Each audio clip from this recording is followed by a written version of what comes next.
তোমরা দেখছো online classroom. আমি নন্দিনী দে, বর্তমানে কাঞ্চননগর দীননাথ দাস উচ্চ বিদ্যালয়ে কর্মরতা এবং আমি একজন ভোকেশনাল ট্রেনার। আজকে আমাদের বিষয় হেলথ কেয়ার। হেলথ কেয়ার অর্থাৎ স্বাস্থ্যসেবা। যে বিশেষ কোটেশন দ্বারা আজকে আমি আমার ক্লাসটি শুরু করতে চলেছি সেটি হলো health is a state of physical, mental, social and spiritual well-being and not merely absence of any disease or infirmity. অর্থাৎ health is a state of physical, mental, social and spiritual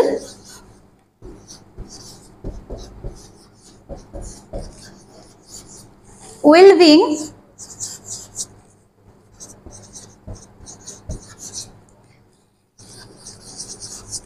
and not merely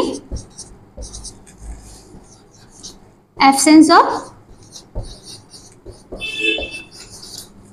any disease.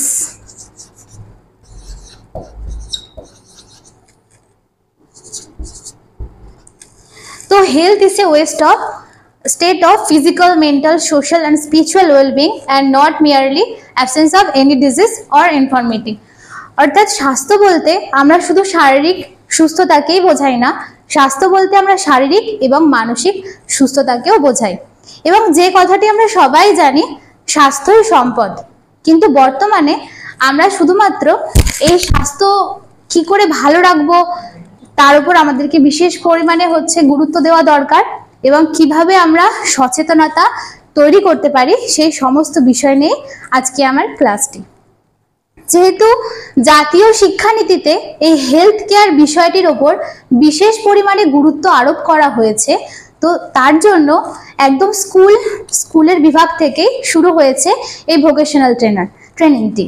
এবং বর্তমানে পশ্চিমবঙ্গের প্রায় সব স্কুলে দুটি ভিন্ন বিষয়ের ওপর ভোকেশনাল ট্রেনিং চলছে এবং এতে পড়ুয়ারা একদম তাদের প্রাথমিক বিষয়গুলির সাথে ভোকেশনালের বিষয়গুলি নিয়ে তারা পড়াশোনা করতে পারবে।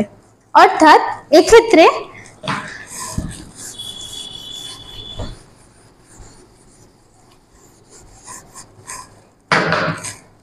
আমরা বিভাজন করব লেভেল 1,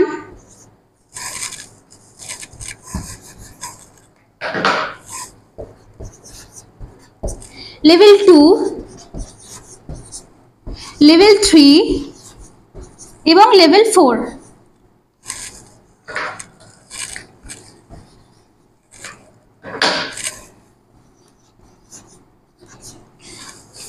অর্থাৎ কি করে শুরু হচ্ছে লেভেল 1, 2, 3, 4 একটু বিশদে আমরা আলোচনা করি।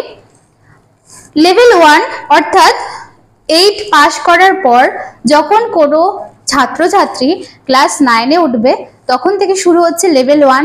ক্লাস 10-এর ক্ষেত্রে আসছে লেভেল 2, ক্লাস 11-এ আসছে লেভেল 3 এবং ক্লাস 12-এ আসছে লেভেল 4। তো ক্লাস 9 এবং 10 অর্থাৎ লেভেল 1 এবং 2 এই দুটি মিলিয়ে রয়েছে জবরোল 1 এবং লেভেল 3 এবং লেভেল 4 অর্থাৎ ক্লাস 11 এবং ক্লাস 12 মিলিয়ে রয়েছে জবরোল 2।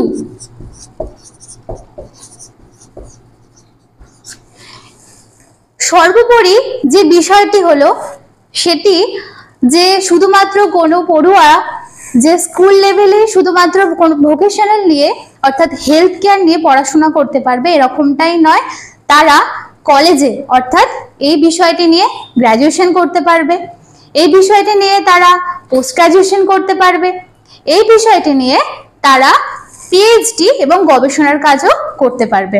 এবং সবথেকে আকর্ষণীয় যে ব্যাপারটি হলো এইভাবে পড়াশোনা করার পর লেভেল 1 এবং লেভেল 2 অর্থাৎ মাধ্যমিক দেওয়ার পর কোনো শিক্ষার্থী সার্টিফিকেট পাবে এবং লেভেল 3 এবং লেভেল 4 অর্থাৎ উচ্চ মাধ্যমিক পাস করার পর কোনো শিক্ষার্থী পুনরায় আবার সার্টিফিকেট পাবে তাদের জব রোলের উপর ভিত্তি করে লেভেল লেভেল 1 এবং 2 শেষ করার পর জব রোল 1 এর ভিত্তিতে তারা সার্টিফিকেট পাবে, লেভেল 3 এবং 4 শেষ করার পর জব রোল 2 এর ভিত্তিতে তারা সার্টিফিকেট পাবে।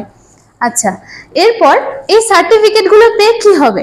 এই সার্টিফিকেটগুলো পাওয়ার ফলে তারা যে কোনো ক্লাসে পড়াশোনা কোনো অসুবিধার জন্য যদি তারা পড়াশোনা কখনো ছাড়ে বা তাদের প্রয়োজন পড়ে, তারা যদি নিজে থেকেও চায় যে কাজ করতে, অর্থাৎ তারা যুক্ত হতে পারে এনজিওর সাথে, তারা যুক্ত হতে পারে বিভিন্ন সেবালয়ে, বিভিন্ন নার্সিং হোমে, তারা তাদের জব রোলের ভিত্তিতে কাজ পেতে পারে। অর্থাৎ তারা খুব শীঘ্রই নিজের পায়ে দাঁড়াতে পারে, নিজেরাই তারা স্বনির্ভর হয়ে উঠতে পারে।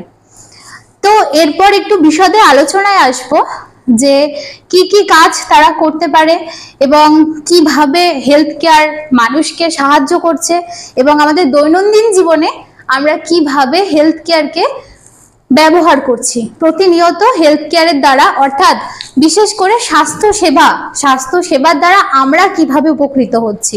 এরকম ভোকেশনালের বিভিন্ন রকম বিভাগ রয়েছে, তার মধ্যে অন্যতম হচ্ছে হেলথ কেয়ার। তো স্বাস্থ্য সেবার দ্বারা আমরা কিভাবে উপকৃত হচ্ছি এটা আমাদেরকে জানতে হবে। যেহেতু একদম হেলথ কেয়ার অর্থাৎ লেভেল 1 থেকে শুরু করে বিষয়টি একদম হাতে কলমে শিক্ষা, তাই এই বিষয়টি পুরোপুরিভাবে প্র্যাকটিক্যালি একদম শেখার সুযোগ পাচ্ছে একজন শিক্ষার্থী। তো সেক্ষেত্রে লেভেল 1 থেকে লেভেল 4 পর্যন্ত তারা হচ্ছে পুরোভাবে প্র্যাকটিক্যালি সমস্ত কাজ হাতে এবং কলমে তারা শিখতে পাচ্ছে। এবং এরপর যে বিষয়টির উপর আসবো সেটি হচ্ছে হেলথ কেয়ারের উপর ভিত্তি করে যে সমস্ত কাজ, যে সমস্ত ট্রেনিং আমরা ছাত্রছাত্রীদেরকে দিয়ে থাকি বা তাদের সিলেবাসে যেগুলো রয়েছে সেগুলো নিয়েও একটু আমরা আলোচনা করব। তার মধ্যে গুরুত্বপূর্ণ হলো যে প্রথমত আমরা যে বিষয়টিতে আসবো হেলথ কেয়ার সম্পর্কিত, অর্থাৎ আমাদের দৈনন্দিন জীবনে ব্যবহৃত যে সমস্ত ইনস্ট্রুমেন্টগুলো রয়েছে তাদের সম্পর্কে আমরা জানতে পারবো প্রথমত। এবং দ্বিতীয়ত প্রাথমিক শিক্ষা ব্যবস্থা, প্রাথমিক স্বাস্থ্য চিকিৎসা সম্পর্কিত বিভিন্ন বিষয় সম্পর্কে আমরা সেখান থেকে জানতে পারবো। তো এক্ষেত্রে যদি আমি একদম প্রাথমিক দিকে আসি, তো সেক্ষেত্রে এই হেলথ কেয়ার বিষয়টি এখন যেহেতু ভোকেশনাল ব্যাপারটিতে প্রথমেই আমি আলোচনার প্রথমেই একদম বলেছিলাম যে জাতীয় শিক্ষানীতিতে যেহেতু ভোকেশনাল ট্রেনিং এর বিষয়ে বিশেষ করে গুরুত্ব আরোপ করা হয়েছে, তাই পশ্চিমবঙ্গের বিভিন্ন এখন কলেজ তৈরি হয়েছে এই BVoc অর্থাৎ ব্যাচেলর অফ ভোকেশনালের উপরে। এবং এই সার্টিফিকেটগুলো যখন কোনো পড়ুয়া পাবে তখন তারা ভারতবর্ষের যে কোনো জায়গায় তারা এই সার্টিফিকেট দ্বারা তারা কাজ করার সুযোগ পাবে। এবং শুধু ভারতবর্ষ নয়, বিভিন্ন জায়গায় তারা হচ্ছে কাজ করার সুযোগ পাবে। এরপর যে লেভেল 1 এবং লেভেল 2 এর ক্ষেত্রে যদি আমরা আসি, সেক্ষেত্রে কিভাবে তারা এই বিষয়টিকে নিতে পারে। তারা ক্লাস 8 থেকে যখন ক্লাস 9 এ উঠবে, প্রথমে আমি বলেছিলাম লেভেল 1 হচ্ছে আমাদের ক্লাস 9, লেভেল 2 হচ্ছে আমাদের ক্লাস 10, লেভেল 3 হচ্ছে আমাদের ক্লাস 11 এবং লেভেল 4 হচ্ছে আমাদের ক্লাস 12। অর্থাৎ যখন কোনো ছাত্র বা ছাত্রী যখন ক্লাস 8 থেকে 9 এ উঠবে তখন শুরু হচ্ছে তারা নিজেদের পছন্দ মতো ভোকেশনালের বিষয় নিতে পারে।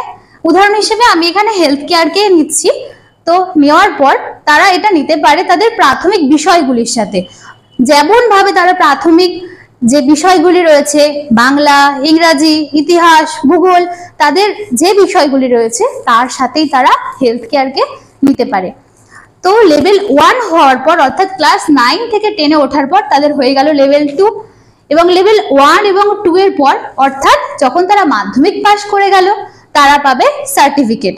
এবং লেভেল 3 তে তারা পুনরায় আবার ক্লাস 11 এ উঠে ভোকেশনাল সাবজেক্ট নিতে পারে। আমি এখানে আবার উদাহরণ হিসেবে হেলথ কেয়ারকে নিচ্ছি। এবং ক্লাস 11 থেকে যখন ক্লাস 12 এ তারা উঠছে সেটা হচ্ছে আমাদের লেভেল 4। তো এক্ষেত্রে লেভেল 3 এবং লেভেল 4 যখন কমপ্লিট হয়ে যাচ্ছে তখনও তারা আবার সার্টিফিকেট পাচ্ছে। এবং এই হেলথ কেয়ার, এই পুরো ভোকেশনাল যে কোর্সটি রয়েছে এটা NSQF এই তত্ত্বাবধান দ্বারা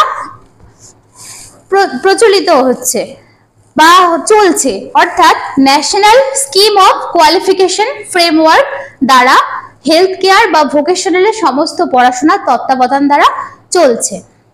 এরপর যে বিষয়টির উপর আমি আসতে চাই তো সেটি হলো, আমি প্রথমেই বলেছিলাম যে আমাদের দৈনন্দিন জীবনে ব্যবহৃত কিছু ইকুইপমেন্টস রয়েছে যেগুলোর ব্যবহার হয়তো আমরা জানি না, বা হয়তো সেগুলো আমাদের বাড়িতে রয়েছে কিন্তু আমরা জানি না বলে সেগুলোর ব্যবহার আমরা করতে পারছি না, এবং আমাদেরকে তড়িঘড়ি করে ছুটতে হচ্ছে হসপিটালে, ছুটতে হচ্ছে আমাদেরকে নার্সিং হোমে।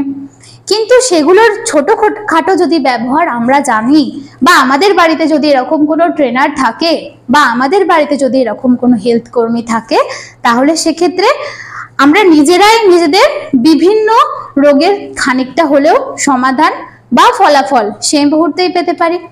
এরকম কিছু যন্ত্রপাতির মধ্যে আমি যেগুলো দেখাতে চাই তার মধ্যে রয়েছে পালস অক্সিমিটার। পালস অক্সিমিটার, এটি হচ্ছে পালস অক্সিমিটার, এটি হচ্ছে পালস অক্সিমিটার। এটার দ্বারা আমরা কি করি? এটার দ্বারা আমরা রক্তে অক্সিজেনের মাত্রা নির্ণয় করতে পারি, যেটা করোনার সময় 2020-তে যে করোনা কোভিড-19 এসেছিল, প্রচুর পরিমাণে এই পপুলারিটি পেয়েছিল পালস অক্সিমিটার। তো এই পালস অক্সিমিটারের সাহায্যে আমরা শুধু রক্তে অক্সিজেনের মাত্রা নয়, আমরা পালস রেট পর্যন্ত মাপতে পারি, যেখানে আমরা জানি যে পালস রেট একজন সুস্থ স্বাভাবিক ব্যক্তির ক্ষেত্রে হয় মিনিটে 72 বার। তো কিছুই নয় ব্যাপারটা, শুধু পালস অক্সিমিটারটা আমাদের হাতে নিতে হবে, জাস্ট আঙ্গুলটা এরকম রাখলাম আর সুইচটা অন করলাম। এখানে আমরা দেখতে পাবো SpO2 লেভেল, এখানে আমরা দেখতে পাবো পালস রেট। পালস অক্সিমিটার দ্বারা এভাবেই আমরা ঘরে বসেই, কোথাও না গিয়েই নিজেদের পালস রেট, নিজেদের অক্সিজেন লেভেল আমরা চেক করে নিতে পারবো। দ্বিতীয়ত আমি যে ইকুইপমেন্টসে আসবো সেটা হচ্ছে স্টেথোস্কোপ। স্টেথোস্কোপ আমাদের কি কাজে লাগবে একটু বলি। যেহেতু আমরা বাড়িতে ডাক্তার নই, আমরা বাড়িতে নার্স নই, আমরা সাধারণ হেলথ কর্মী, সর্বোপরি আমরা সাধারণ মানুষ, তো এই হিসেবেই যদি আমরা ধরে নিই, তো তার সাথে জড়িত রয়েছে, ওতপ্রোতভাবে সম্পর্কিত রয়েছে স্ফিগমোম্যানোমিটার। এই যন্ত্রটির নাম হলো স্ফিগমোম্যানোমিটার। এই স্ফিগমোম্যানোমিটার দ্বারা আমরা ব্লাড প্রেশার মাপতে পারি। এবার আমাদের যদি একটু জ্ঞান থাকে, আমরা যদি একটু চেষ্টা করি ঘরে বসে, যে কথাটা আবার কিছুক্ষণ আগেই বললাম, যদি আমাদের বাড়িতে এরকম কোনো ট্রেনার থাকে বা আমাদের পারিবারিক কোনো এরকম হেলথ কেয়ার কর্মী থাকে, সেই তাহলে হচ্ছে আমাদের ব্লাড প্রেশার মেপে দিতে পারবে। যেহেতু দৈনন্দিন জীবনে আমাদের কাজের চাপ, আমাদের জীবনযাত্রা, বিভিন্ন হরমোনাল ইমব্যালেন্স, এই সমস্ত কিছুর জন্য শুধুমাত্র বয়স্করাই নয়, অ্যাডাল্টরাও বিভিন্নভাবে ব্লাড প্রেশার এই রোগটির দ্বারা আক্রান্ত হচ্ছে। ব্লাড প্রেশার অর্থাৎ রক্তচাপ, যেটা নর্মালি যার রেঞ্জ হলো 120/80 mm/Hg, এবং সেখানে রয়েছে সিস্টোলিক প্রেশার, সেখানে রয়েছে ডায়াস্টোলিক প্রেশার। এই ক্ষেত্রে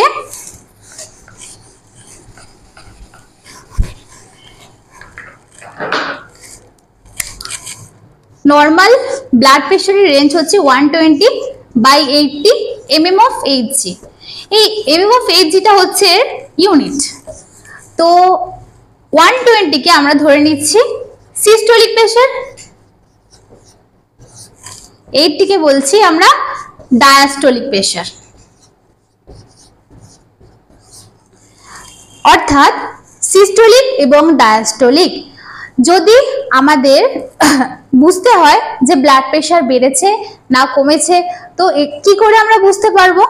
আমরা যদি একটু শেখার চেষ্টা করি, একটু জানার চেষ্টা করি, বা সেই কথাটা যে আমাদের বাড়িতে যদি কোনো রকম ট্রেনার হেলথ কর্মী থাকে, কি সুবিধা আমরা তার থেকে পেয়ে থাকবো, অবশ্যই তারা আমার বিপি চেক করে দেবে এবং আমি নিজে চেষ্টা করলেও জানতে পারবো যে এই 120/80 এটা হচ্ছে আমাদের নর্মাল রেঞ্জ। এই রেঞ্জটাই যদি বেড়ে যায় তাহলে সেটা হবে ব্লাড প্রেশার বেড়ে যাওয়া, অর্থাৎ যেটাকে আমরা মেডিকেলি ভাবে বলে থাকছি হাইপারটেনশন। যদি এটা বেড়ে গিয়ে 140/90 হয়ে যায় কারোর ক্ষেত্রে, সেটাকে আমরা বলবো হাইপারটেনশন, অর্থাৎ বিপি বেড়ে যাওয়া। এই ব্লাড প্রেশার এই নর্মাল রেঞ্জটাই যদি কমে গিয়ে হয়ে যায় 90/60, তাহলে আমরা মেডিকেলি এটাকে কি বলবো? মেডিকেলি আমরা তখন এটাকে বলবো হাইপোটেনশন, হাইপারটেনশন এবং হাইপোটেনশন। এবং তৃতীয়ত আমি আরেকটি ইকুইপমেন্ট সম্পর্কে বলতে চাই, সেটি হলো গ্লুকোমিটার। গ্লুকোমিটার দ্বারা আমরা কি করতে পারি? বাড়িতে বসে আমরা আমাদের সুগার লেভেল, রক্তে সুগারের মাত্রা আমরা মেপে নিতে পারি। এরপর যে বিষয়টিতে আমি আসব সেটি হলো, আমরা এতক্ষণ আলোচনা করলাম সমস্ত ইকুইপমেন্টস নিয়ে, অর্থাৎ দৈনন্দিন জীবনে ছোটখাটো যে ইকুইপমেন্টস গুলো আমাদের বাড়িতে হয়তো আছে আমরা জানি না, বা যেগুলো থাকলে আমরা অনেকটা উপকৃত হব, আমাদেরকে ছোটাছুটি করতে হবে না, এরকম কিছু ইকুইপমেন্টস নিয়ে আমরা আলোচনা করলাম। যার মধ্যে ছিল স্টেথোস্কোপ, যার মধ্যে ছিল স্ফিগমোম্যানোমিটার, যার মধ্যে ছিল পালস অক্সিমিটার, যার মধ্যে ছিল গ্লুকোমিটার। এবং এরপর যে আলোচনা নিয়ে আসতে চলেছি সেটি হলো আমাদের সাধারণ স্বাস্থ্য ব্যবস্থা সম্পর্কে জ্ঞান। তো সাধারণ স্বাস্থ্য ব্যবস্থা অর্থাৎ প্রাথমিক স্বাস্থ্য বলতে আমরা কি বুঝি? তো প্রথমে যেটা বলবো আমি সেটি হলো ফার্স্ট এইড বক্স, যেটা সম্পর্কে আমরা কিন্তু খুবই জানি, কিন্তু কতটা উপকৃত হব সেটার গুরুত্বটা আমাদেরকে বোঝাটা খুবই দরকার। তো তার মধ্যে প্রথমেই থাকছে first aid box. First aid box, first aid box. তো ফার্স্ট এইড বক্সের মধ্যে প্রয়োজনীয় উপকরণগুলো কি কি? ফার্স্ট এইড বক্সের মধ্যে প্রয়োজনীয় উপকরণগুলি হলো আমাদের ডেটল, প্রয়োজনীয় উপকরণগুলি হলো তুলো, প্রয়োজনীয় উপকরণগুলি হলো গজ, ব্যান্ডেজ।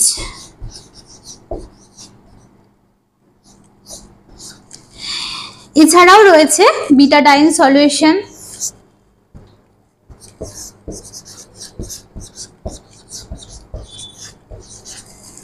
বিটাডাইন লোশন।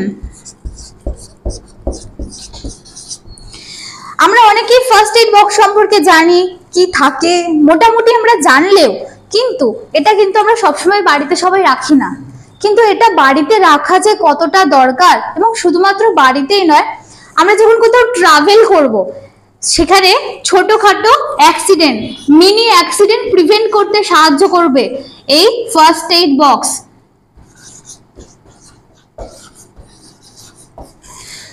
তো এর যখন আমরা ট্রাভেল করব সেক্ষেত্রে সাহায্য করতে পারে আমাদের এই ছোট্ট ফার্স্ট এইড বক্সটি।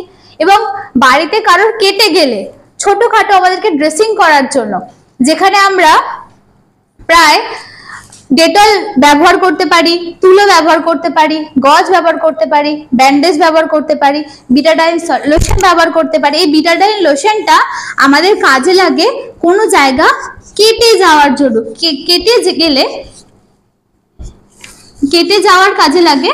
কেটে গেলে জায়গাটা জোড়া লাগানোর জন্য আমরা সেই জায়গাটাকে ডেটল জল দিয়ে পরিষ্কার করে বিটাডাইন লোশনটা ব্যবহার করতে পারি। এবং কেউ রান্না করতে ছ্যাঁকা খেলে, রান্না করতে গিয়ে হঠাৎ করে অ্যাক্সিডেন্টালি কেউ ছ্যাঁকা খেলো, তো সেক্ষেত্রে আমরা কি করতে পারি? বার্নাল ব্যবস্থা দিতে পারি।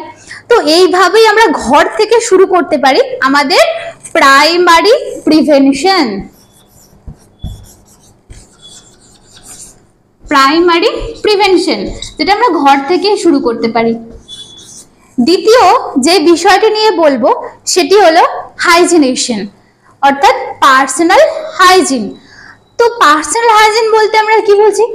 এই হাইজিনটা শুরু হয় আমাদের একদম বাড়ি থেকে।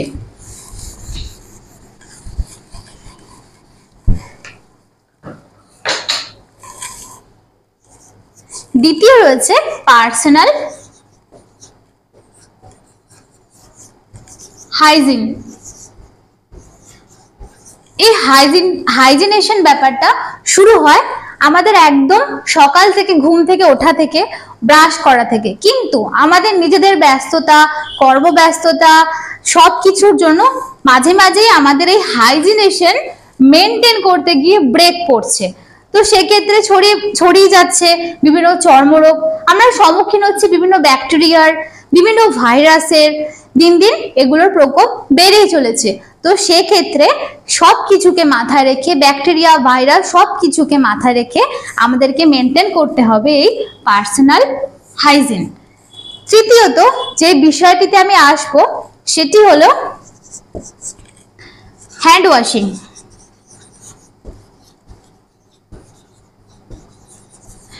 হ্যান্ড ওয়াশিং এই ব্যাপারটার সাথে আমরা খুবই পরিচিত। কেননা যেহেতু যখন ওই যে করোনা এসেছিল, কোভিড-19, সেই সময় আমরা প্রচুর পরিমাণে হ্যান্ড ওয়াশিং, মাস্ক পরা, এই সমস্ত বিষয়গুলির উপর খুব জোর দিয়েছিলাম। স্যানিটাইজেশন করা, সোশ্যাল ডিস্টেন্স মেনটেন করা। কিন্তু এই কোভিড চলে যাওয়ার পরপরই প্রায় এখন আমরা অনেকটাই এই সমস্ত কিছু, ওই যে আমাদের দৈনন্দিন ব্যস্ততা, বিভিন্ন কারণে আমরা হ্যান্ড ওয়াশিং জিনিসটাই কিন্তু ভুলে গেছি।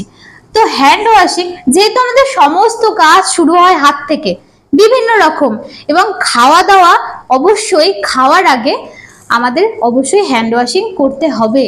হ্যান্ড ওয়াশিং করলে আমরা এই যে প্রাইমারি প্রিভেনশন, এই প্রাইমারি প্রিভেনশনকে বাড়ি থেকেই গড়ে তুলতে পারি। আমরা অনেক ব্যাকটেরিয়া, ভাইরাসকে ওখান থেকে সোপ আর ওয়াটার দিয়েই কিন্তু একদম তাদেরকে শেষ করে দিতে পারি।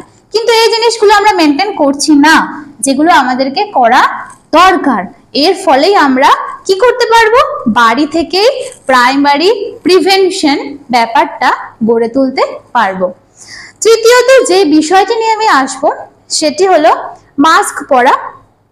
এবার দিন দিন যেভাবে দূষণ ছড়াচ্ছে, বিভিন্ন রকম শ্বাসনালী সংক্রান্ত যে সমস্ত রোগের সম্মুখীন মানুষ হচ্ছে, অর্থাৎ সিওপিডি, আস্থমা, ব্রঙ্কাইটিস, বিভিন্ন রকম অসুবিধার কারণে মানুষ পড়ছে, এবং তার সাথে সাথে অ্যালার্জি এবং অ্যালার্জেন এগুলো বাতাসে ছড়িয়ে পড়ছে।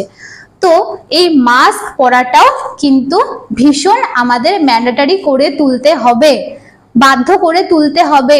মাস্ক পরে বাইরে বেরোনো, যাতে আমরা শুধু ধুলোবালি প্রতিরোধ করতে পারি এরকম নয়, বিভিন্ন রকম ব্যাকটেরিয়া, ভাইরাস থেকেও আমরা বাঁচতে পারি। সাথে সাথে ধুলোবালি এবং রেসপিরেটরি সংক্রান্ত যে সমস্ত রোগগুলি আছে তাদের বিরুদ্ধেও কিন্তু আমরা আবার এই প্রিভেনশনটাকে গড়ে তুলতে পারি, প্রতিরোধমূলক ব্যবস্থা আমরা গড়ে তুলতে পারি। এ প্রসঙ্গে আরো একটি রোগ নিয়ে আমি বলতে চাই, সেটি হলো যেহেতু দৈনন্দিন জীবনে আমাদের কর্মব্যস্ততা, বিভিন্ন রকম হরমোনাল ইমব্যালেন্স রয়েছে, খাদ্যে বিভিন্ন ভেজাল থাকার কারণে যেসব খাবার আমরা খাচ্ছি সেগুলো কিছু সময় আমাদের শরীরে গিয়ে এফেক্ট করছে, এবং তার ফলাফল আমরা বিভিন্নভাবে পাচ্ছি। তার কিছু ফলে আমাদের চুল পেকে যাচ্ছে, আমাদের স্কিনে বিভিন্ন রকম প্রবলেম দেখা দিচ্ছে, সেটা চুলকুনি হতে পারে, স্কিনের র্যাশ হতে পারে। সমস্ত কিছু প্রবলেমের সাথে পাল্লা দিয়ে বাড়ছে কিন্তু আমাদের হৃদযন্ত্র সংক্রান্ত অসুবিধা, এবং সেটি কিন্তু একটা দিন দিন ভয়াবহ রূপ ধারণ করছে। এবং এই হৃদযন্ত্র সংক্রান্ত অসুবিধা শুধুমাত্র যে বয়স্ক লোকদের বাড়ছে এরকম নয়, আমরা যদি একটু ভালো করে পর্যবেক্ষণ করি তাহলে দেখব এই হৃদযন্ত্র সংক্রান্ত অসুবিধা অ্যাডাল্টের ক্ষেত্রেও কিন্তু দিন দিন ছড়িয়ে পড়ছে। তো এই বিশেষ একটি রোগ নিয়ে আমি এখন বলতে চলেছি, সেটি হলো হৃদ আক্রান্ত অর্থাৎ হার্ট অ্যাটাক নিয়ে। তো এই হার্ট অ্যাটাক আমরা বাড়ি থেকে আমরা তো এটাকে পুরোপুরি কিওর করতে পারবো না, পুরোপুরি সারিয়ে তুলতে পারবো না, কারণ আমরা ডাক্তার নই, আমরা নার্স নই, আমরা হেলথ কর্মী, আমরা হেলথ ট্রেনার।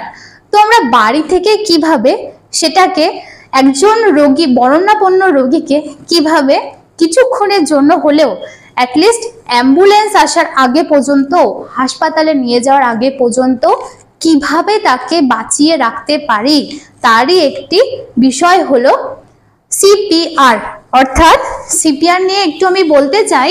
তো সিপিআর কি? সিপিআর হলো সিপিআর, সিপিআর সংক্ষেপে আমরা বলে থাকি, যার অর্থ কার্ডিও পালমোনারি রিসাসিটেশন।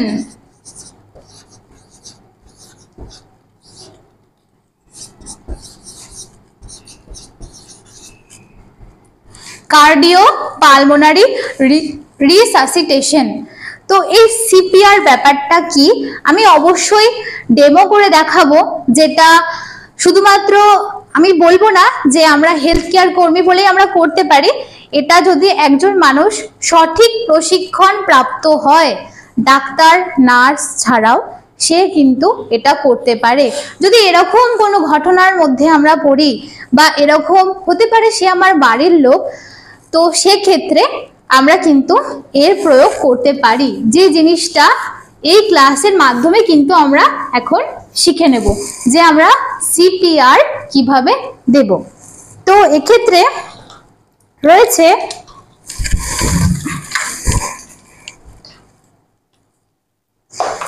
তো আমার সামনে রয়েছে একটা ডামি, যার উপর হচ্ছে আমি এই সিপিআরটি করে দেখাতে চাই।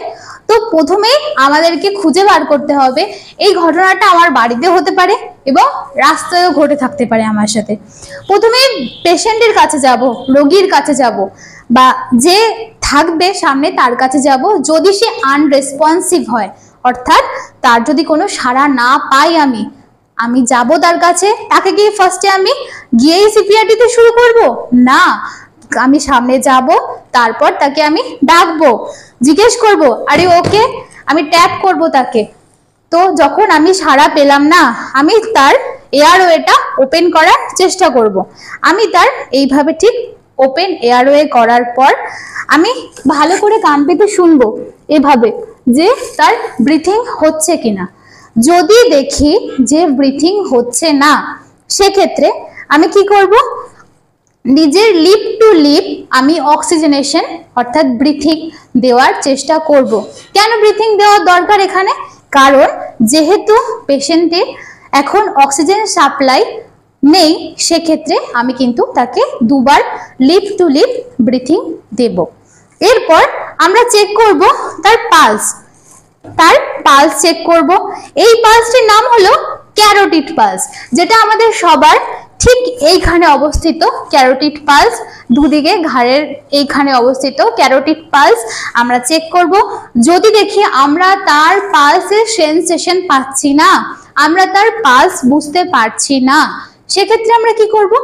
সেক্ষেত্রে আমরা স্টার্ট করব আমাদের ক্রিয়া সিপিআর দিতে।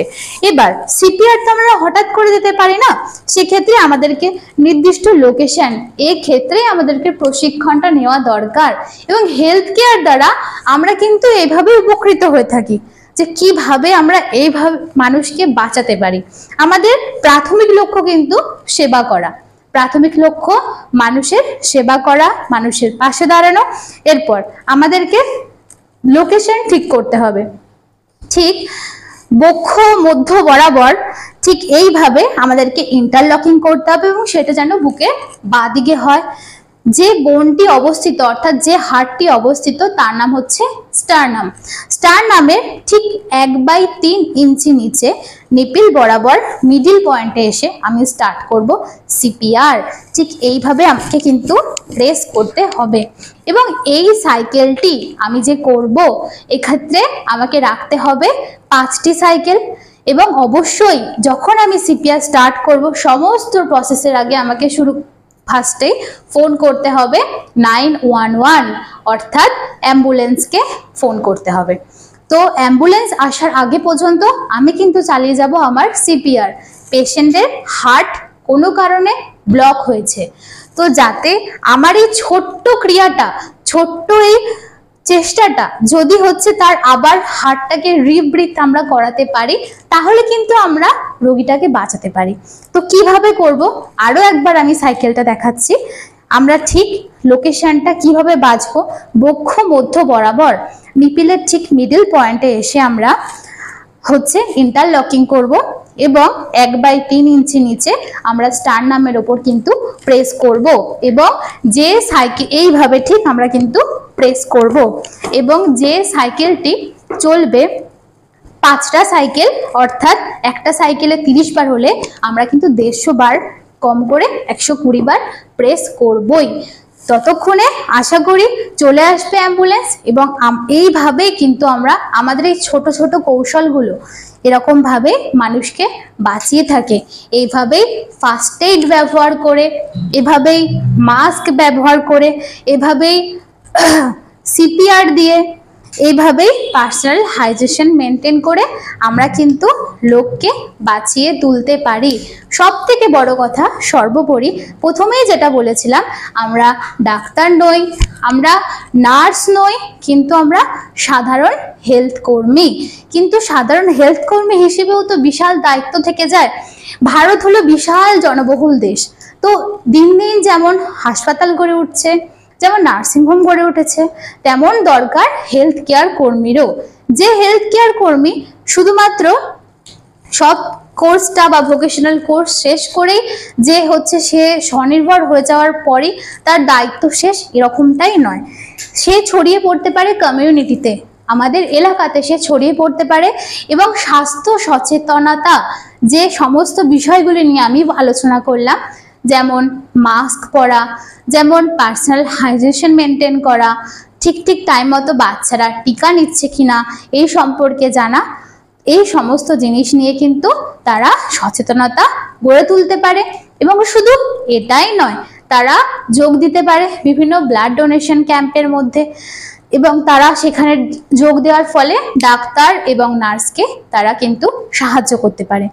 এবং আরও একটা জিনিস যেটা আমরা ঘরে বসেই করতে পারি, বা আমাদের ছোট ছোট, যেহেতু এখন চারিদিকে রয়েছে সোশ্যাল মিডিয়া, চারিদিকে রয়েছে ইন্টারনেট, গুগল, সব কিছুর সাহায্য নিয়ে আমরা কিন্তু অনেক জিনিসই জানি, কিন্তু সব জিনিসটার আমরা কখনো প্রয়োগ করছি না বা চেষ্টা করছি না, এরকমও তো মাঝে মাঝে হয়ে থাকে।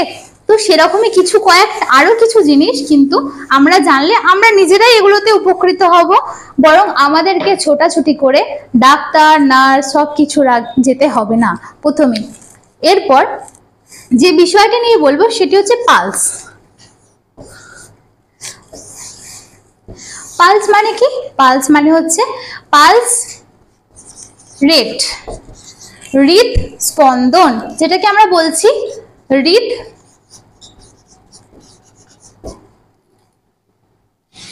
হৃদস্পন্দন। তো এই পালস রেট বা হৃদস্পন্দন, যেটা আমরা ধরে নিই মিনিটে 72 বার, এবং ক্লিনিক্যালি যদি আমরা ধরি সেটা হয় 60 থেকে 100 বার। তো যেটা কিছুক্ষণ আগে যখন আমি দেখিয়েছিলাম, কিছু ইকুইপমেন্টসের মধ্যে ছিল পালস অক্সিমিটার। সেই পালস অক্সিমিটার দ্বারা কিন্তু আমরা চেক করতে পারি এই পালস রেটটি। তো পালস রেট কেন আমাদের চেক করা দরকার? এই যে হঠাৎ করে বাড়িতে ফিরলাম, দেখলাম কেউ অসুস্থ হয়ে পড়েছে, তো সেক্ষেত্রে তার কোনো সাড়া পাচ্ছি না, তাকে ডাকছি, মুখে জল দিচ্ছি, সাড়া পাচ্ছি না, তো সেক্ষেত্রে কিন্তু আমি চেক করতে পারি পালস। আমি কোন পালসটা প্রথমে চেক করব? আমাকে তো তার জন্য নাম জানতে হবে। তার জন্যই রয়েছে হেলথ কেয়ার কোর্সটি, যে কোর্সটির মাধ্যমে কিন্তু আমরা ন্যূনতম স্বাভাবিক আমাদের জীবনযাত্রার জন্য প্রয়োজনীয় কিছু জ্ঞান কিন্তু আমরা এখান থেকে পেয়ে থাকি। তো তার মধ্যে আসি আলোচনায় যে আমরা কোন পালসগুলো জানলে আমরা উপকৃত হব। তো তার মধ্যেই রয়েছে আমাদের রেডিয়াল পালস। তো এই রেডিয়াল পালস কোথায় রয়েছে? তো রয়েছে রেডিয়াল পালস।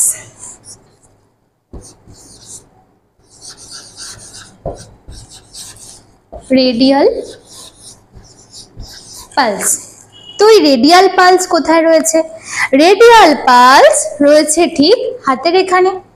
আমরা যদি একটু চেষ্টা করি এইভাবে, ঠিক এইভাবে যদি ধরি, তাহলে কিন্তু আমরা শুনতে পাবো, বুঝতে পারবো, অনুভব করতে পারবো। শুনতে পাওয়া সম্ভব নয়, তার জন্য আমরা এখানটা কিন্তু যদি ধরি আমরা কিন্তু অনুভব করতে পারবো ঠিক এইভাবেই যে পালস রেটটা পড়ছে। তো এটা আমাদের হাতের পালসটার নাম হচ্ছে রেডিয়াল পালস। এবং দ্বিতীয় যে পালসটা নিয়ে যদি এখানে আমি কোনো রেসপন্স পেলাম না, আমার বাড়িতে কেউ অসুস্থ হয়ে পড়েছে বা পাশের বাড়িতে অসুস্থ হয়ে পড়েছে, বা আমি রাস্তায় হাঁটছি ট্রেনে বা বাসে এরকম দেখলাম কেউ অসুস্থ হয়ে পড়েছে, তো আমি ফার্স্টেই যেটা চেক করব তার রেডিয়াল পালস। এবং দ্বিতীয়ত আমি কি চেক করব, যদি আমি রেডিয়াল পালসটা না পাই দ্বিতীয়ত আমি চেক করব ক্যারোটিড পালস। ক্যারোটিড পালস আমি চেক করব। তো এই ক্যারোটিড পালসটা আমাদের কোথায় থাকে?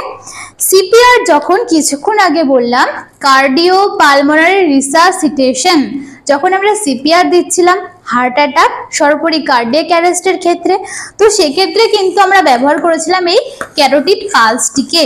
তো এই ক্যারোটিড পালসের অবস্থান কোথায়? ক্যারোটিড পালস কিন্তু আমাদের ঠিক ঘাড়ের এখানে থাকে। অর্থাৎ আমি যদি আবার ডামিতে ফিরে আসি তাহলে কিন্তু এই ডামির ক্ষেত্রে ক্যারোটিড পালসের অবস্থান কিন্তু ঠিক এইখানে, ঠিক এই জায়গাটাতে আমাদেরকে ক্যারোটিড পালস রয়েছে। আমরা যদি অনুভব করার চেষ্টা করি আমরা কিন্তু বুঝতে পারবো। এবং শুধুমাত্র এই ক্ষেত্রেই নয়, আমরা নিজেদের উপর যদি চেষ্টা করি আমরা কিন্তু ক্যারোটিড পালস ঠিক অনুভব করতে পারবো রেডিয়াল পালসের মতোই। এবং এরপরও ক্যারোটিড পালসে আমরা হাত দিলাম কিন্তু আমরা কোনো রেসপন্স পেলাম না, সেক্ষেত্রে আমরা কি করব? সেক্ষেত্রে আমরা চলে যাব তৃতীয় একটি পালস, যেটির নাম হচ্ছে টেম্পোরাল পালস।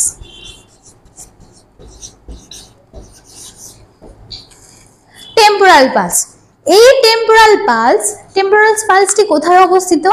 অবশ্যই যে কোনো পালস সম্পর্কে যখন আমরা জানছি সেটি কোথায় রয়েছে সেটা আমাদেরকে জানতে হবে, তাদের লোকেশন সম্পর্কে আমাদেরকে জানতে হবে। যদি তাদের লোকেশন সম্পর্কে আমরা না জানি তাহলে কিন্তু আমরা পালসটা খুঁজে পাবো না। আমরা যেখানে সেখানে হাত দিলেই কিন্তু পালস খুঁজে পাবো না। তার জন্য আমাদেরকে সব থেকে ইম্পর্টেন্ট কি জানতে হবে? লোকেশন। সমস্ত পালসের লোকেশন কিন্তু আমাকে অবশ্যই জানতে হবে। এবং যেটি নিয়ে আলোচনা করছিলাম টেম্পোরাল পালস, এই টেম্পোরাল পালসের অবস্থান কোথায়? ঠিক আমাদের মাথার এখানে রয়েছে টেম্পোরাল পালস। যদি আমরা এখানে আঙ্গুল দিয়ে আমরা ঠিক ফিল করতে পারবো, আমাদের অনুভব করতে পারবো আমাদের টেম্পোরাল পালসটি। এবং এইটি ছিল তৃতীয় ভাগ। একদম প্রথমে ছিল আমাদের আলোচনায় রেডিয়াল পালস, দ্বিতীয়ত ছিল ক্যারোটিড পালস, তৃতীয়ত ছিল আমাদের টেম্পোরাল পালস। এছাড়াও এই তিনটি হলো প্রধান পালস যেগুলো আমরা কোনো আনরেসপন্সিভ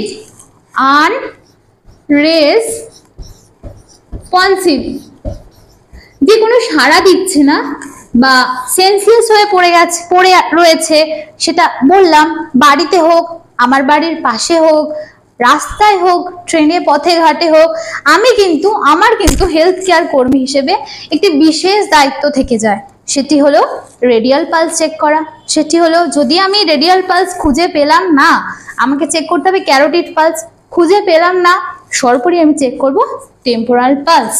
আমাদেরকে বুঝতে হবে এগুলো।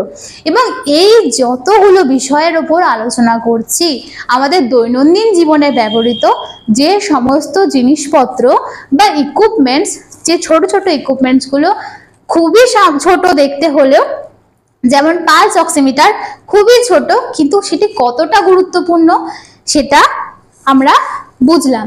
এবং আরো যে বিষয়গুলি নিয়ে বললাম যে আমরা একদম প্রাথমিক স্বাস্থ্য ব্যবস্থা, যার মধ্যে প্রথমেই রেখেছিলাম ফার্স্ট এইড বক্সকে। ফার্স্ট এইড বক্সের কি কি গুরুত্ব রয়েছে, আমরা ট্রাভেলের ক্ষেত্রে ব্যবহার করতে পারি, বাড়িতে বিভিন্ন রকম ভাবে আমরা ছোটখাটো অ্যাক্সিডেন্টকে মোকাবিলা করার জন্য বা প্রাইমারি প্রিভেনশন কিন্তু আমরা সেখান থেকেই গড়ে তুলতে পারি। এবং আমরা আর কি কি শিখলাম? মাস্ক ব্যবহার করা, আমাদেরকে আবার পুনরায় নিজেদেরকে সচেতন নাগরিক হিসেবে গড়ে তুলতে হবে, আমাদেরকে মাস্ক ব্যবহার করতে হবে, আমাদেরকে হ্যান্ড ওয়াশিং করতে হবে। এবং ওয়ার্ল্ড হেলথ অর্গানাইজেশন হু দ্বারা প্রচারিত যে হ্যান্ড ওয়াশিং রয়েছে, আমাদেরকে কিন্তু সেই হ্যান্ড ওয়াশিং এর নিয়ম মেনে অবশ্যই হ্যান্ড ওয়াশিং সোপ আর ওয়াটার দিয়ে করতে হবে। তার ফলে আমরা কিন্তু বাড়িতে বসেই প্রাইমারি প্রিভেনশন ব্যাপারটা কিন্তু গড়ে তুলতে পারি। এছাড়াও আরও যেটা সব থেকে ইম্পর্টেন্ট যে জিনিসটা আমি বললাম এই ক্লাসের মধ্যে থেকে, যেটা আমরা অ্যাপ্লাইও করলাম একটা ডামির ওপর, যে সিপিআর, যেটা যেহেতু বর্তমান যুগের সাথে পাল্লা দিয়ে বেড়ে চলেছে বিভিন্ন রকম রোগ, বিশেষ করে হার্ট বা হৃদযন্ত্র সংক্রান্ত বিভিন্ন রকমের অসুবিধা, তার মধ্যে প্রথমত হলো হার্ট অ্যাটাক, অর্থাৎ যেটাকে আমরা ক্লিনিক্যালি বলে থাকি বা মেডিক্যালি বলে থাকি মায়োকার্ডিয়াল ইনফারকশন, এটা কিন্তু রয়েছে। এছাড়াও আমরা ফার্স্ট এইড বক্সে আরেকটি গুরুত্বপূর্ণ ওষুধ বা মেডিসিন রাখতে পারি। ডেটল, গজ, তুলো, ব্যান্ডেজ সব কিছুর পাশাপাশি কিন্তু আমরা রাখতে পারি সরবিটেট বা নাইট্রোগ্লিসারিন ট্যাবলেট। কি হবে এই নাইট্রোগ্লিসারিন ট্যাবলেট রাখলে? এর মাধ্যমে আমরা কিন্তু ছোটোখাটো যে হার্ট অ্যাটাক বা চেস্ট পেন সেগুলো কিন্তু প্রিভেন্ট করতে পারি। এবং হঠাৎ করে বুকে ব্যথা শুরু হলে আমরা যদি একটা সরবিটেট বা নাইট্রোগ্লিসারিন জিভের তলায় দিয়ে দিই, তাহলে কিন্তু সেটা হার্ট অ্যাটাক মতো কঠিন রোগকেও প্রতিরোধ করার ক্ষমতা রাখে। তো আমরা এই পুরো ক্লাসটি থেকে শিখলাম হেলথ কেয়ার অর্থাৎ স্বাস্থ্য সেবা। স্বাস্থ্যই যে আমাদের সম্পদ, সেই সম্পদকে আমরা কি করে রক্ষা করব এবং হেলথ কেয়ার কি করে গুরুত্বপূর্ণ ভূমিকা পালন করে চলেছে একটি বিশেষ বিষয় হিসেবে, এবং ভবিষ্যতেও সেটি আরও তার পথ আরও দীর্ঘ হবে। এই সমস্ত কিছু জানিয়ে আমি শেষ করলাম আজকের আমার ক্লাসটি। আবার দেখা হবে পরের ক্লাসে। ধন্যবাদ।